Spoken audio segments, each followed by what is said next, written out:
राधे राधे दोस्तों, जय श्री राम। भगवान महादेव हम सब पर कृपा करें, हमें सहयोग करें और सब्सक्राइब करें, जिससे हम आपको शानदार जानकारी प्रदान कर सकें। रक्षाबंधन का महत्व। भाई बहन का रिश्ता सबसे अनोखा होता है। इसमें रूठना मनाना, एक दूसरे का साथ देना, पापा की डांट हो या मम्मी की मार, इनसे एक दूसरे को बचाना, इन सब की झलक इस रिश्ते में मिलती है। रक्षाबंधन का त्योहार भाई बहन के प्यार को दर्शाता है। हर साल श्रावण मास की पूर्णिमा के दिन रक्षाबंधन का त्योहार मनाया जाता है। बहन इस दिन अपने भाई की कलाई पर राखी बांधती है और बदले में भाई अपनी बहन की सदैव रक्षा करने का वचन देता है। रक्षाबंधन की कहानी। हिंदू मान्यताओं के अनुसार जब राजा बलि ने अश्वमेध यज्ञ करवाया, तब भगवान विष्णु ने वामन अवतार लेकर राजा बलि से 3 पग धरती दान में मांगी। राजा ने 3 पग धरती देने के लिए हाँ बोल दिया। राजा के हाँ बोलते ही भगवान विष्णु ने आकार बढ़ा कर लिया और 3 पग में ही पूरी धरती नाप ली और राजा बलि को रहने के लिए पाताल लोक दे दिया। तब राजा बलि ने भगवान विष्णु से एक वरदान मांगा कि भगवान मैं जब भी देखूं तो सिर्फ आपको ही देखूं। सोते जागते हर क्षण मैं आपको ही देखना चाहता हूं। भगवान ने राजा बलि को ये वरदान दिया और राजा के साथ पाताल लोक में ही रहने लगे।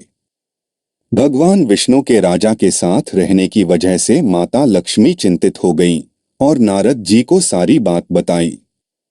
तब नारद जी ने माता लक्ष्मी को भगवान विष्णु को वापस लाने का उपाय बताया। नारद जी ने माता लक्ष्मी से कहा कि आप राजा बलि को अपना भाई बना लीजिए और भगवान विष्णु को मांग लीजिए। नारद जी की बात सुनकर माता लक्ष्मी राजा बलि के पास भेष बदलकर गईं और उनके पास जाते ही रोने लगीं। राजा बलि ने जब माता लक्ष्मी से रोने का कारण पूछा तो मां ने कहा कि उनका कोई भाई नहीं है, इसलिए वो रो रही हैं। राजा ने लक्ष्मी जी की बात सुनकर कहा कि आज से मैं आपका भाई हूं। माता लक्ष्मी ने तब राजा बलि को राखी बांधी और उनसे भगवान विष्णु को मांग लिया। ऐसा माना जाता है कि तभी से भाई बहन का यह पावन पर्व मनाया जाता है। एक और कहानी यह भी है कि एक बार धर्मराज युधिष्ठिर के आग्रह पर भगवान श्री कृष्ण ने रक्षाबंधन की कथा सुनाई, जो इस प्रकार है। एक बार राक्षसों और देवताओं में भयंकर युद्ध छिड़ गया, जो करीब 12 वर्षों तक चलता रहा।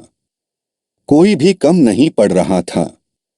एक समय ऐसा भी आया जब असुरों ने देवराज इंद्र को भी पराजित कर दिया। पराजित होने के बाद देवराज इंद्र अपने देवगणों को लेकर अमरावती नामक स्थान पर चले गए। इंद्र के जाते ही दैत्यराज ने तीनों लोकों पर अपना राज स्थापित कर लिया।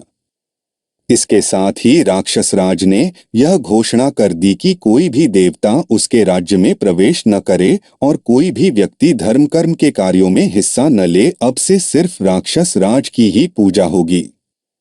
राक्षस की इस आज्ञा के बाद धार्मिक कार्यों पर पूरी तरह से रोक लगा दी गई। धर्म की हानि होने से देवताओं की शक्ति क्षीण होने लगी। तब देवराज इंद्र ने देवगुरु बृहस्पति की शरण ली और इस समस्या का हल निकालने के लिए कहा। तब देवगुरु बृहस्पति ने इंद्र को रक्षा सूत्र का विधान करने के लिए कहा।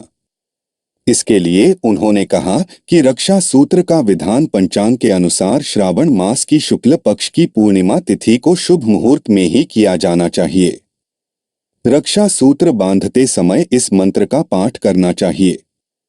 येन बद्धो बलिर्राजा दानवेंद्रो महाबल, तेन त्वाम भिवधनामि रक्षेमा चल।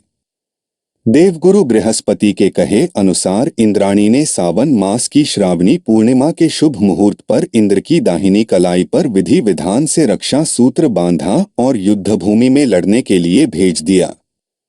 रक्षा सूत्र यानी रक्षा बंधन के प्रभाव से राक्षस पराजित हुए और देवराज इंद्र को पुनः खोया हुआ राज्य और सम्मान प्राप्त हुआ। मान्यता है कि इस दिन से रक्षाबंधन की परंपरा का आरंभ हुआ।